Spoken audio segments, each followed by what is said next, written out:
오늘 함께 읽을 하나님 말씀은 구약 성경은 열왕기상 17장 17절에서 24절, 신약 성경은 마가복음 5장 35절에서 43절.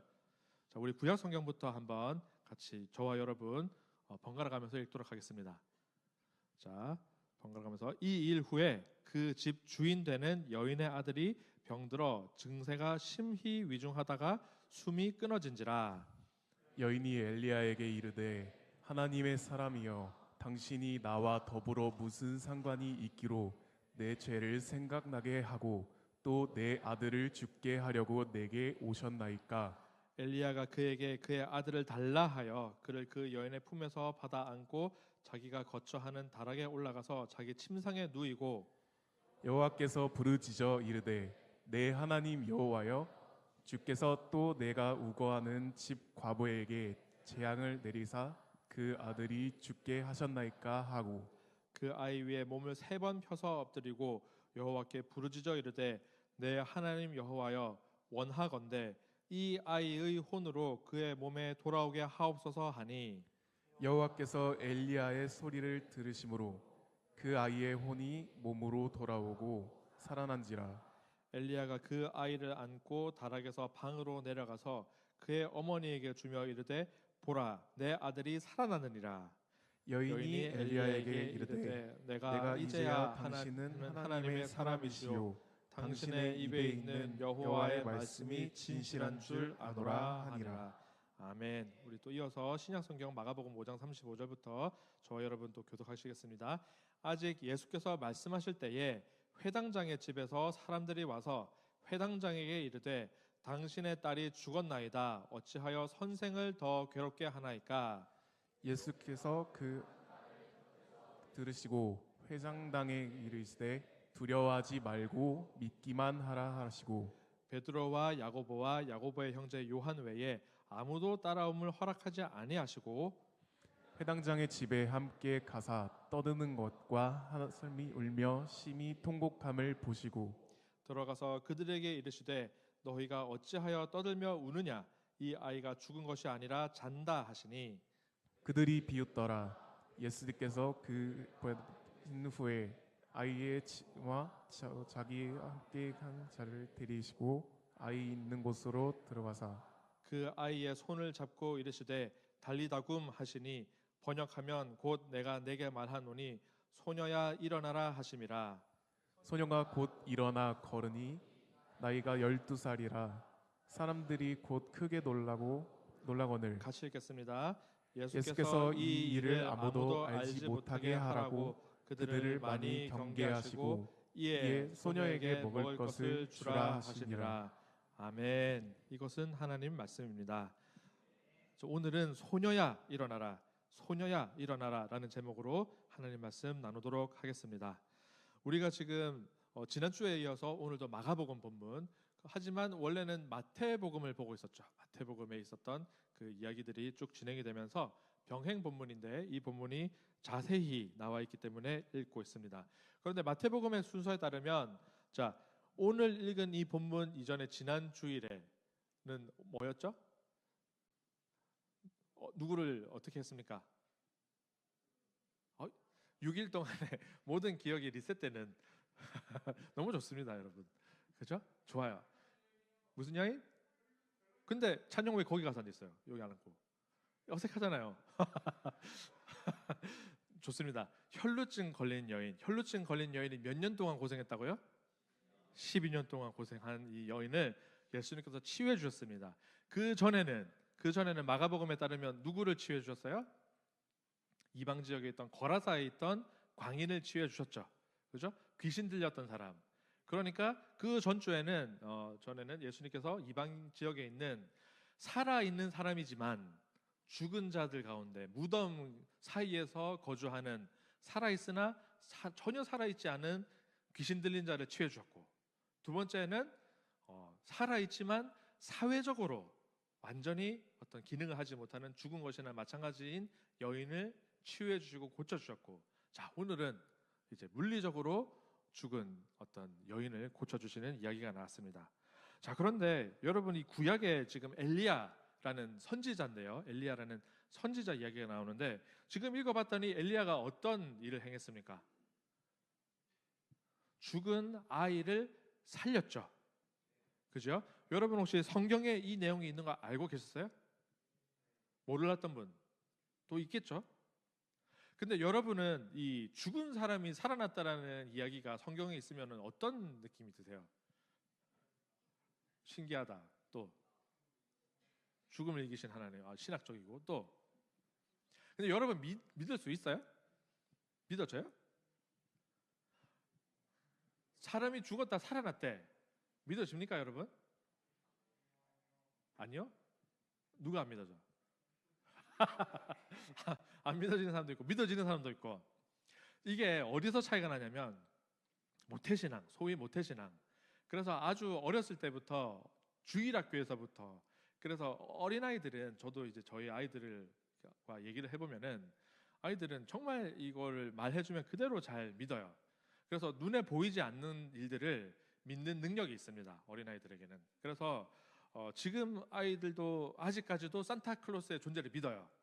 제가 전에 한번 얘기한 적 있죠. 산타클로스가 실존 인물이라고 믿어요. 그래서 제가 뭐라고 얘기를 해주냐면 전에 한번 한 얘기 있는데 그 크리스마스 날 산타 할아버지가 세상에 몇 명의 어린이에게 선물을 나눠주냐.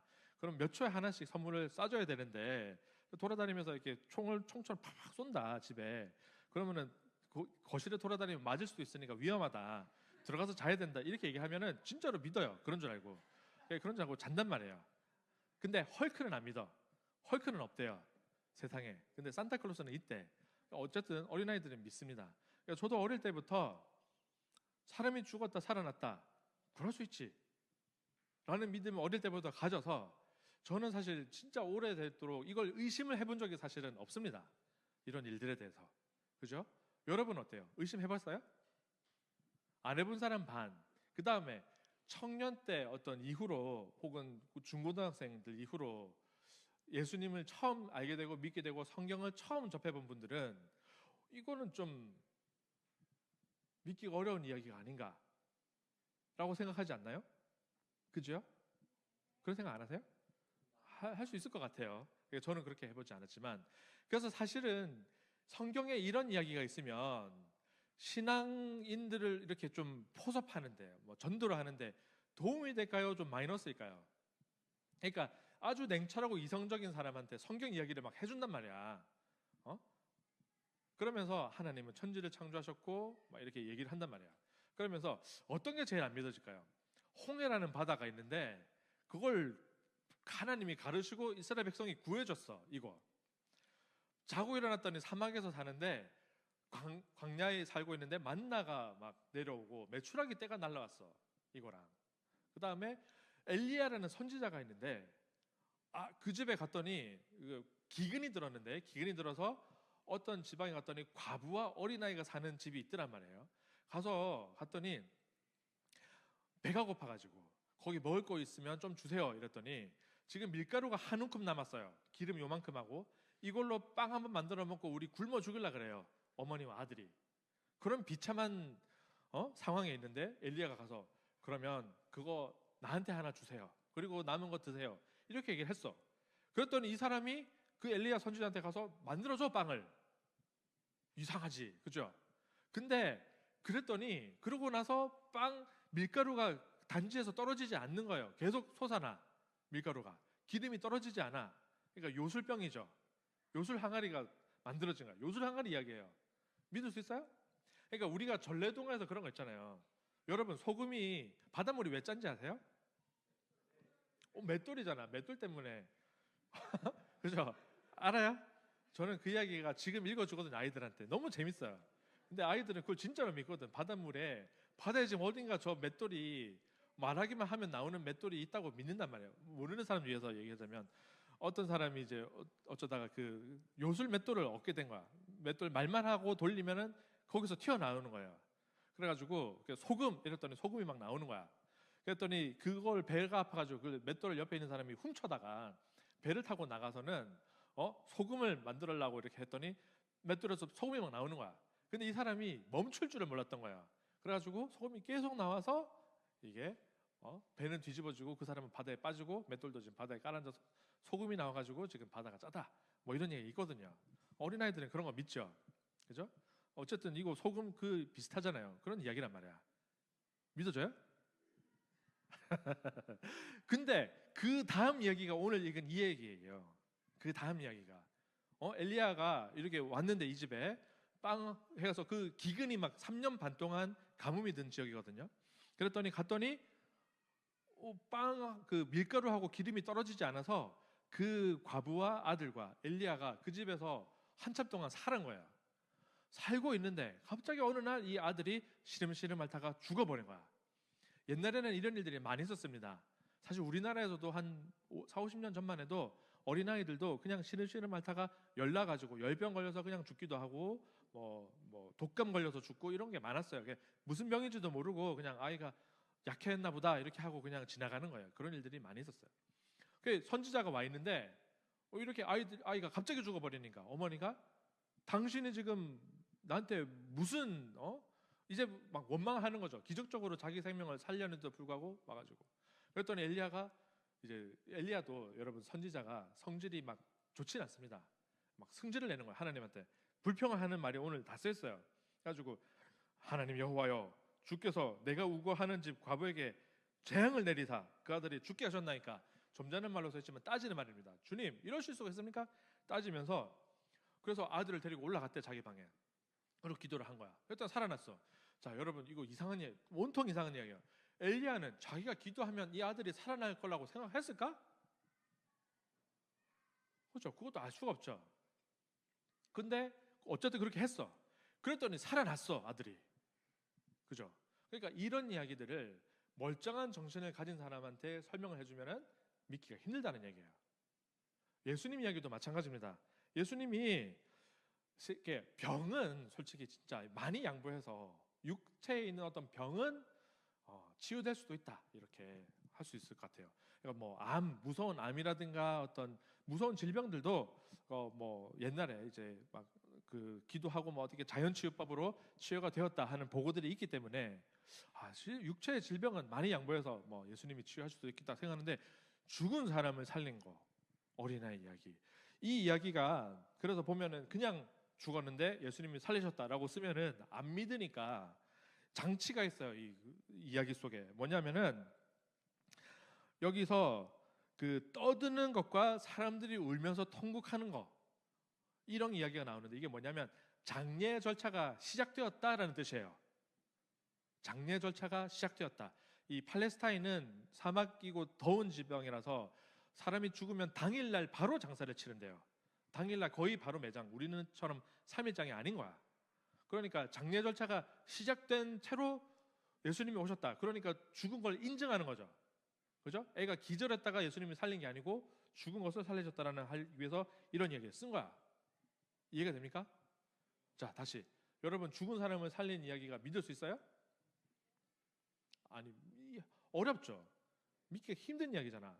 그러면 이때 일어났다 치고 예수님이 하셨다는 것까지 양보하는데 선지자 엘리야도 했으니까 엘리야 정도로 영성이 좋은 사람이면 죽은 사람 살릴 수 있을까? 이런 거 생각할 수 있잖아요. 나중에 또 가면 성경에 나오면 심지어 사도 바울도 막 죽은 사람 살린단 말이에요. 그죠? 죽은 사람을 살리는 이야기가 성경에 왜 있을까요? 그걸 이제 우리가 질문을 해봐야 되는 거예요. 어릴 때는 내가 성경에 나오는 말을 다 믿어. 그죠? 그냥 다 믿는단 말이에요.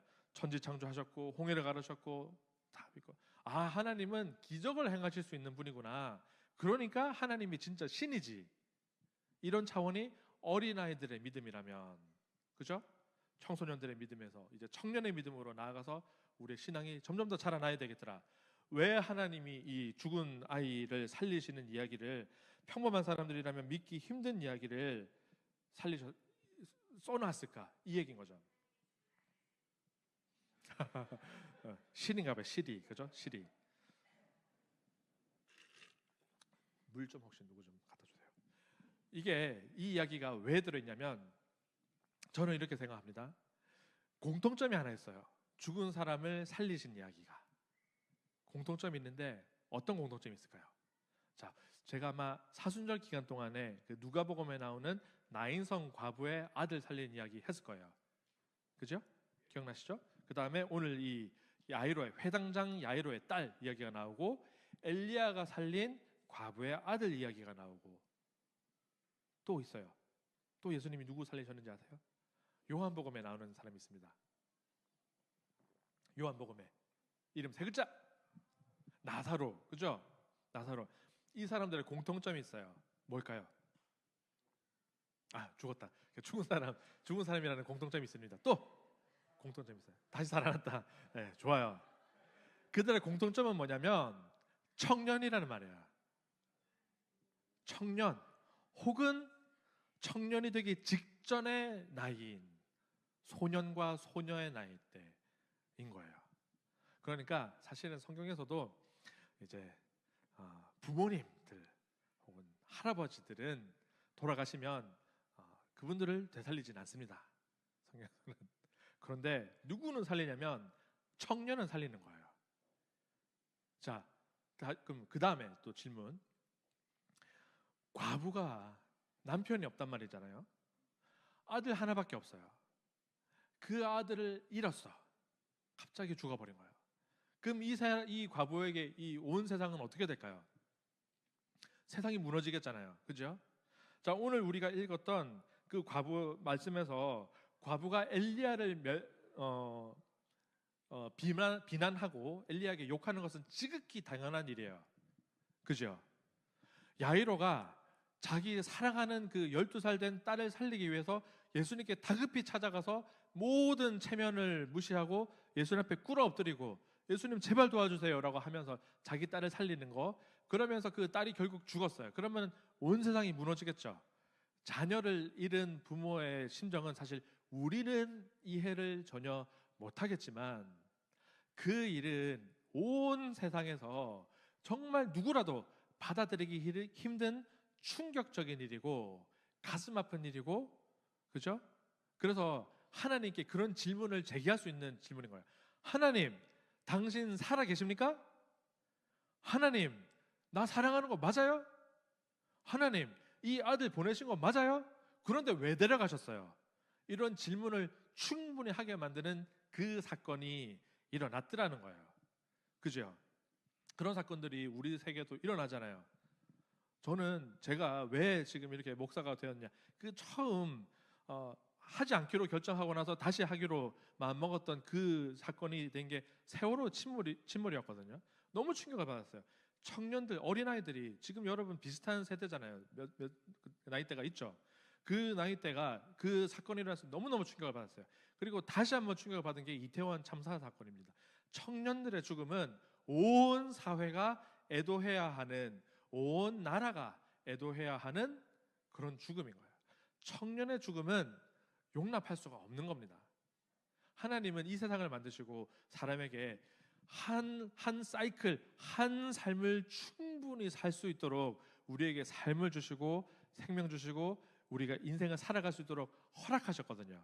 그죠? 여러분은 어릴 때는 어때요? 아주 어린 시절에는 부모님과 긴밀한 관계를 맺으면서 사랑의 관계를 맺고, 청소년기에는 부모님으로부터 잠시 멀어져서 사춘기 하잖아요. 그죠? 까칠하게 친구들 찾아다니고 자기의 정체성을 찾기 위해서 방황하다가 지금은 좀 대부분 또 부모님과 사이가 어느 정도 회복이 되었고, 그죠? 예, 그 다음 단계로 이제 나아가면서 이 삶의 단계별로 이렇게 살아내는 거, 모든 사람이 그 삶을 단계별로 살아나가면 그것을 통해서 하나님께서 하나님 나라와 그리고 교회와 이 땅에 그런 모든 운영하는 것들을 이끌어 나가시더라는 거예요. 자, 그러면 다시 또 하나 질문하겠습니다. 청년이 만약에 죽는 일이 발생해서 누구의 책임일까요? 본인. 네. 본인. 나중에 얘기 좀 합시다. 수연자매는 좀 너무 좋아요. 청년의 죽음은 하나님께 책임을 물을 수 있을까요, 여러분? 물을 수도 있을 것 같아요, 저는. 근데 누구한테 원망을 하겠어요? 하나님한테 일단 원망을 해야지. 하지만 신학적으로 말해서 하나님께 진짜 책임이 있냐라고 하면은 저는 그건 잘 모르겠어요. 우리가 생사화복, 살아가는 것, 죽는 것, 화가 일어나는 것, 복이 있는 것 하나님이 다 주관하신다라고 말은 하지만 하나님은 이 세상에 엄청난 우리에게 자유도와 자율권을 주셨거든요. 그렇죠? 여러분은 스스로 생각할 수 있죠. 스스로 판단할 수 있죠. 스스로 원하는 대로 할 수 있고 말하고 싶은 거 할 수 있잖아요. 그죠? 결정할 수 있잖아요. 그 모든 결정들이 이루어져서 연합하여서 지금 교회도 만들어졌고 학교도 있고, 그죠? 관공서도 있고 나라도 세워지고 이렇게 나라가 운영되는 거잖아요. 그 과정에서 누군가가 죽고 사고가 나기도 하고 그런 일들이 일어나더라는 거예요. 그죠? 그게 하나님이 그걸 원하셨을까라고 한다면은 저는 그건 아닌 것 같아요. 그것을 알 수 있는 게 오늘 읽은 본문과 엘리야 본문과 야이로의 딸의 죽음에 대한 본문인 거예요. 예수님이 그 죽음 앞에서 어떤 반응을 보이시는가? 어떤 반응을 보이시는가? 오늘은 사실은 야이로의 딸의 죽음 앞에서는 예수님께서 그냥 조금 약간 버럭만 하세요. 예수님도 사실 성격이 막 좋진 않아요. 예수님이 여러분 되게 좋을 것 같죠? 착할 것 같죠? 그렇지 않아요? 예수님 성격 되게 까칠해요. 지금 가서 보시더니 막 갔더니 야이로의 집에 도착을 하셨는데 사람들이 막 장례 절차가 시작된 거야. 그러니까 막 일부러 떠들어요. 그리고 통곡을 해. 그러니까 그게 풍습이래요. 우리도 지금 장례 나면은 장례식장 가면 너무 조용하면 안 좋다고 그러잖아요. 그래서 일부러 밤새면서 고스톱 치고 그러거든요. 장례식장에서 원래는 좀 떠들어 줘야 돼요. 그 유가족을 위해서. 여기도 그런 걸 하는 거야. 떠들고 우느냐 그걸 갖다가 예수님이 막 버럭하면서 어째서 떠들고 울고 있니? 이 아이는 죽은 것이 아니라 잔다 이렇게 말씀하신 거예요. 그래서 사람들이 비웃었죠. 그러면 너희들은 어떻게 해서 믿음이 없냐 이런 말씀을 막 하시고 나인성 과부의 아들이 죽음 앞에서 누가복음에서 예수님이 뭐라고 하셨어요? 심히 마음이 아파서 이렇게.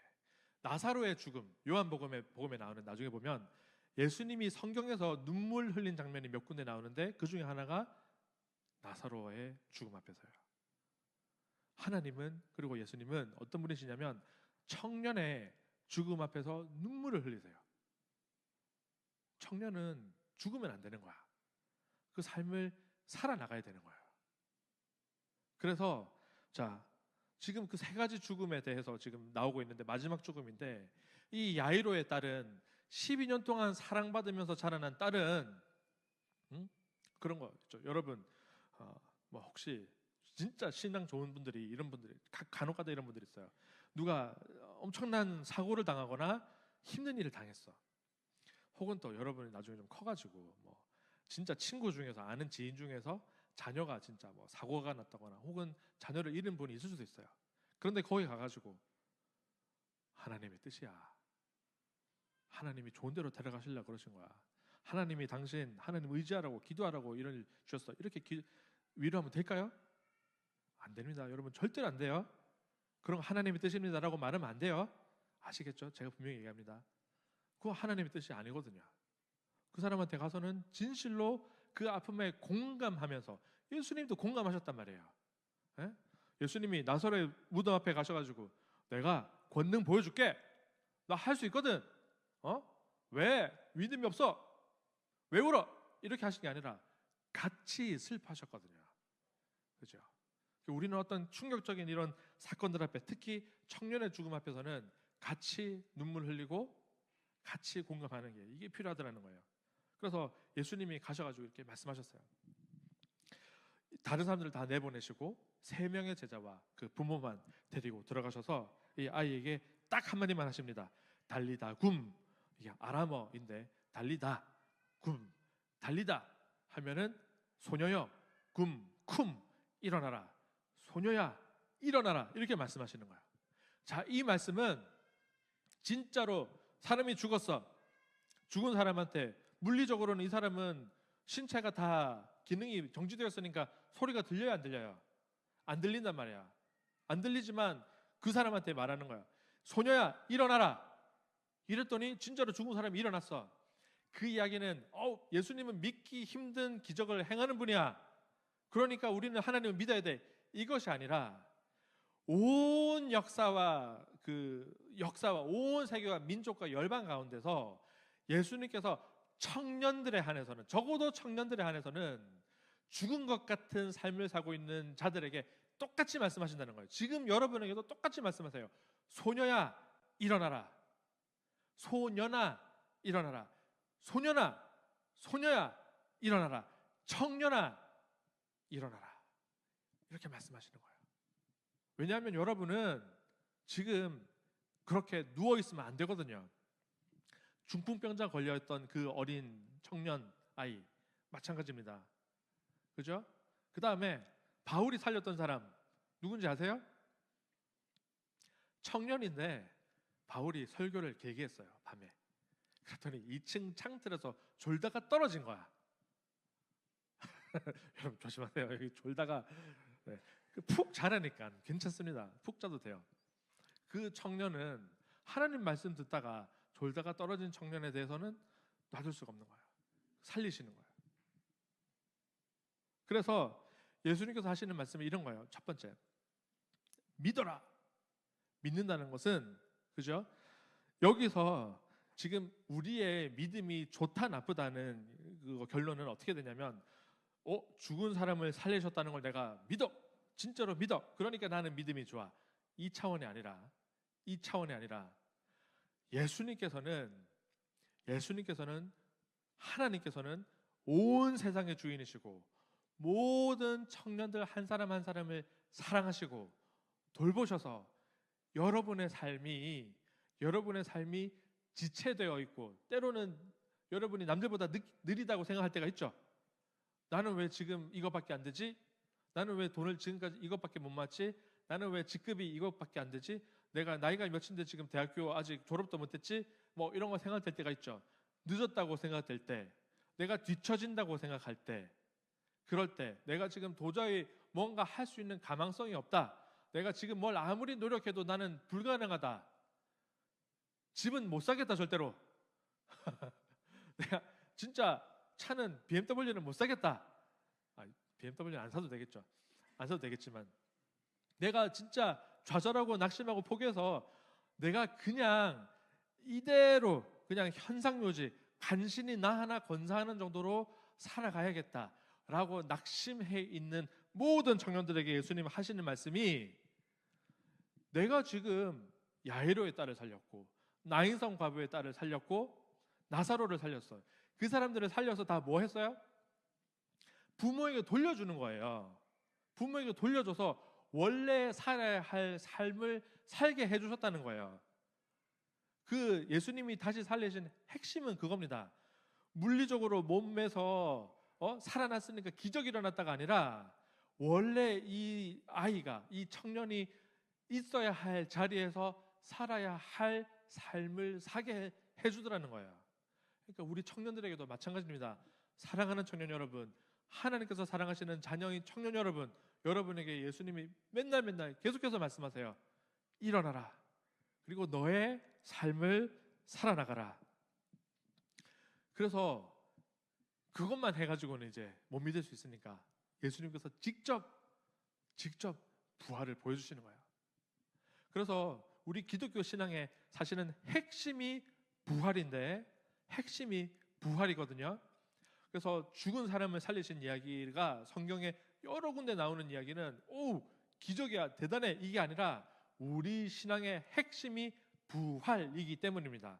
우리에 있는 부활은, 다시 한번 말씀드리지만, 여러분이 죽어서 언젠가 예수님이 다시 오실 때 내가 무덤에서 일어난다, 그것만 믿는 게 아니에요. 여러분의 삶에서 뭔가 여러분이 실패했을 때, 여러분이 좌절했을 때, 내가 이번에 한번 망했다라고 생각했을 때, 거기서 예수님이 붙들고 손잡고 붙들어서 일어나라 했을 때 여러분이 일어서는 거, 이게 하나의 부활인 거예요. 믿습니까? 여러분 부활하실 수 있어요? 부활 경험해 보신 적 있어요? 아직은 없어요? 여러분 경험하실 수 있을 거예요. 저는 여러 번 경험했어요. 그게 부활인지는 몰랐지만 부활. 지금 저도 예수님께서 부활, 저를 일으켜 주셨으니까 지금 여기 서 있는 거잖아요. 그렇잖아요. 그런 거거든요. 예수님 여러분 손 붙잡아 주세요. 그리고 일어나라고 말씀하세요. 일으켜 주세요. 일으켜 주시면은 일어서면 되는 거예요. 그죠? 그게 부활입니다.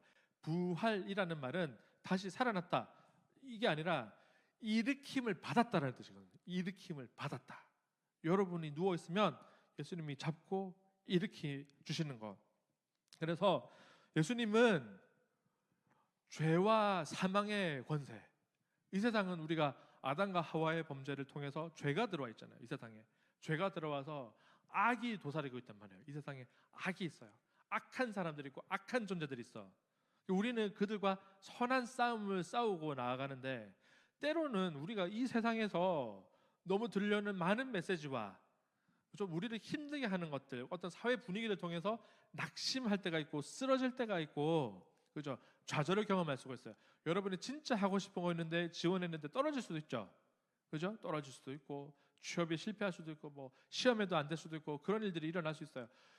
관계가 다 깨지는 아픔을 겪을 수도 있고, 내가 진짜 하고 싶은 거 못하는 걸 수도 있고, 뭐 갑자기 누가 가족 중에서 사고가 나가지고, 뭐 사고 나든지 병이 나서 여러분이 힘들게 모아놨던 돈을 막 다 써버려야 되는 경우도 있고, 많은 일들을 여러분 인생에서 겪을 수가 있습니다. 그러나 그 가운데서 주님께서는 여러분을 특별히 돌보고 계시기 때문에 붙드시고 일으키실 거예요.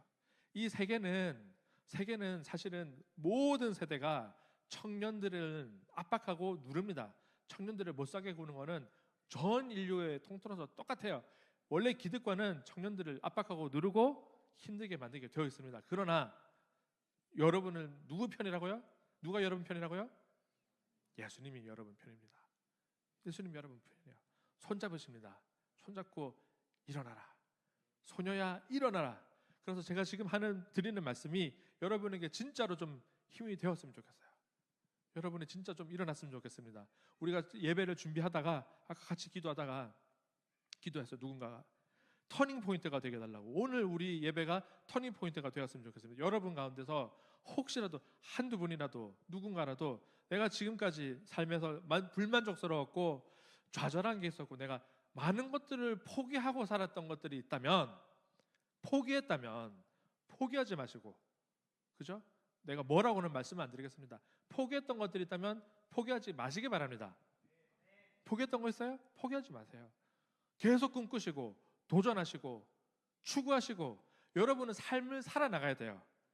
그 삶을 충만하게 살아나가야 돼요. 여러분은 회사에서도 직급도 올라가야 되고요, 취업하면서 이직도 해야 되고요, 결혼도 하셔야 되고 연애도 하셔야 되고 할 게 많아요. 아이도 낳고 많이 해야 됩니다. 다 하셔야 돼요. 다 하셔야 됩니다. 그 삶에서 어느 것 하나 포기하지 마시고 놓치지 마시고 좌절하지 마시고, 주님께서 여러분에게 모든 것을 허락하실 거예요. 기도하시면서 하나하나 해나가자고요. 할 수 있겠습니까? 할 수 있기를 간절히 바랍니다. 우리 시간 한번 우리 결단 찬양 한번 또 부르면서 나갔으면 좋겠습니다. 우리 나는 일어섭니다라는 결단 찬양이 있는데, 결단 찬양 부르면서 또 기도로 나갈게요.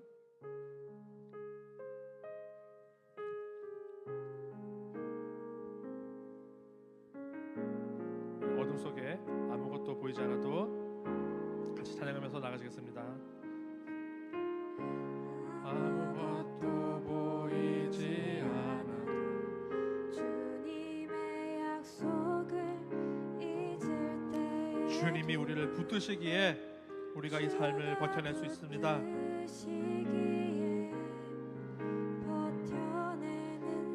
주님께서 원하시는 삶, 절망 중에 무엇 하나 들리지 않더라도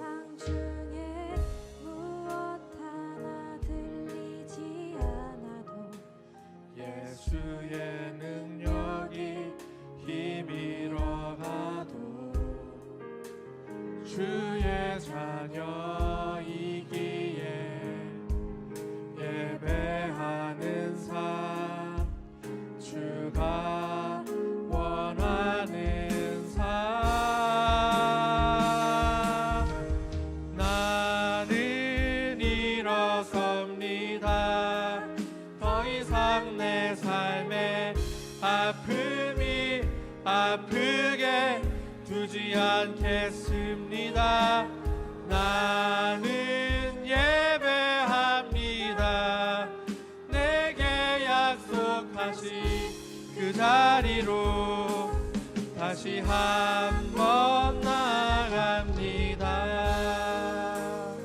우리 한번 다시 한번 어둠 속에 아무것도 보이지 않아도 내게 아무것도 보이지 않아도 주님의 약속을 잊을 때에도 주님이 우리를 붙드십니다. 주가 붙드시기에 버텨내는 삶, 주가 원하는 삶. 절망 중에 아무것도 들리지 않을지라도 중에 무엇 하나 들리지 않아도 예수의 능력이 힘이러가도 주의 자녀이기에 예배하는 삶, 주가 원하는 삶.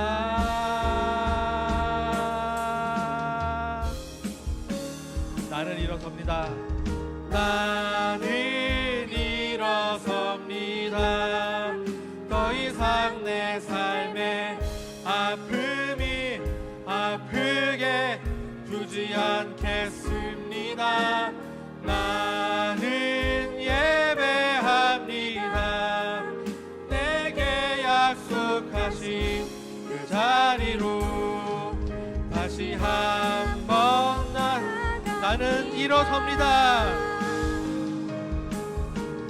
나는 일어섭니다. 더 이상 내 삶에 아픔이 아프게 두지 않겠습니다.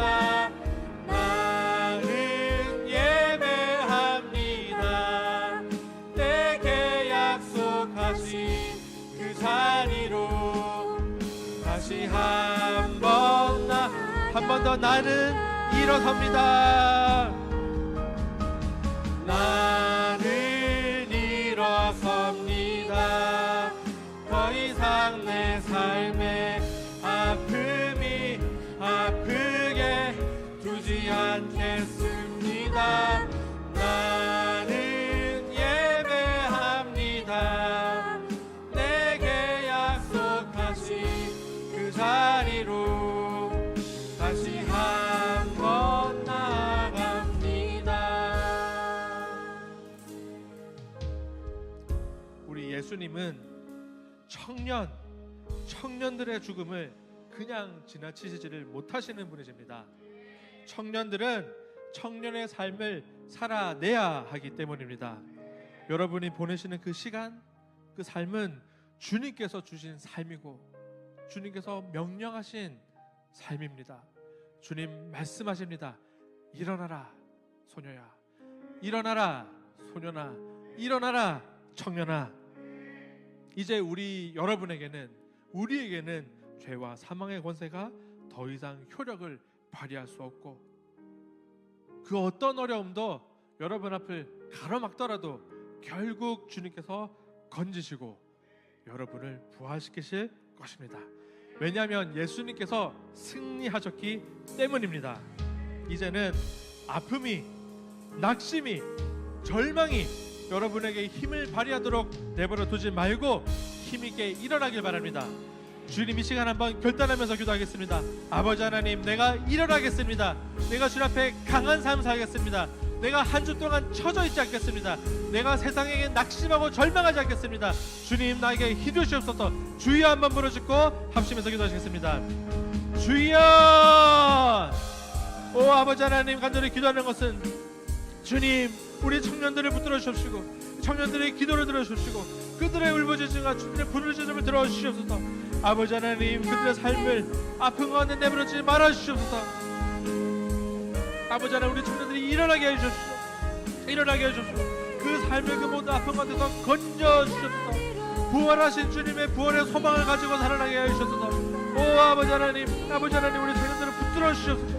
그 청년들의 삶에 붙들어 주시옵소서. 인도해 주시옵소서. 선하게 인도하여 주시옵소서. 주님 붙들어 주시옵소서. 우리 한 사람 시험 준비하는 이들이 있습니까? 낙심하지 않도록 붙들어 주시옵시고 시험 준비하는 이들의 길을 열어주시고 시험의 문을 열어주시고 결혼의 문을 열어주시고 연애의 문을 열어주시옵소서. 아버지 하나님, 이들을 붙들어 주시옵소서. 그들의 삶을 살아내도록 붙들어 주시옵소서. 그들의 삶을 살아내도록 인도하여 주시옵소서. 오 아버지 하나님, 이끌어 주시옵소서. 붙들어 주시옵소서. 우리의 마음 가운데 새로운 삶을 허락하여 주시옵소서. 오 아버지 하나님, 일어서게 하여 주시옵소서. 일어서게 하여 주시옵소서. 오 아버지 하나님, 붙들어 주시옵소서. 더 이상 내 삶에 아픔이 아프게 두지 않겠습니다. 나는 예배합니다. 내게 약속하신 그 자리로 다시 한번 나아갑니다. 살아계신 아버지 하나님, 주님께서 사랑하시는 자녀들, 주님을 사랑하는 청년들이 이 자리에 모여서 주님께 예배를 올려드립니다. 주님께 고개 숙여 경배하는 주님 백성들을 받아주시고 우리의 부르짖음에 응답하여 주시옵소서. 아버지 하나님, 오늘날 이 청년 세대가 주님의 도움을 간절히 찾고 기다립니다. 야이로의 집을 찾으셨던 주님, 그러나 혈루증에 걸린 여인을 외면하지 않으셨던 주님, 우리가 주님을 바라고 원하고 기다려오니 우리에게 찾아와 주시고 만져주시고 붙들어 주시옵소서. 주님께서 달리다금 선포하실 때 주님 말씀에 응답하여 일어나겠습니다. 더 이상 아픔이, 절망이, 고통이 우리 삶을 지배하게 내버려두지 않겠습니다. 주님 말씀에 반응하는 삶, 주님 부르심에 응답하는 삶 살겠습니다. 우리에게 힘과 은혜 내려 주시옵소서. 주님께 귀한 예물 올려드립니다. 땀 흘려 일하고 거둔 소득의 일부입니다. 그 마음 받아주시고 그 손에 복의 복을 더하여 주시옵소서. 이 예물이 하나님 마음에 가장 합한 곳에 가장 선하고 아름답게 사용되도록 은혜 내려 주시옵소서. 아버지 하나님, 우리 청년들이 온전한 삶 영위할 수 있도록 충분한 소득 허락하여 주시옵시고, 일터에서, 학교에서, 가정에서 각자의 소명과 주님의 부르심을 깨달아 알게 하여 주시옵소서. 그래 무슨 일을 하든지 무슨 공부를 하든지 그것이 보람되고 삶의 기쁨 되도록 은혜 내려 주시옵소서. 한 주간의 삶 가운데 주님 은혜 내려 주기를 간절히 간구하며 감사드리며 예수님 이름으로 간절히 기도드립니다. 아멘. 이제는 우리 주 예수 그리스도의 크신 은혜와 살아계신 아버지 하나님의 크신 사랑과 성령님의 교통하심, 감화 감동 위로하심이 예수님의 달리다고 말씀에 의지하여 일어서기로 결단하는 모든 청년들의 머리 위에 이제로부터 영원토록 함께 하시기를 간절히 축원하옵나이다. 아멘.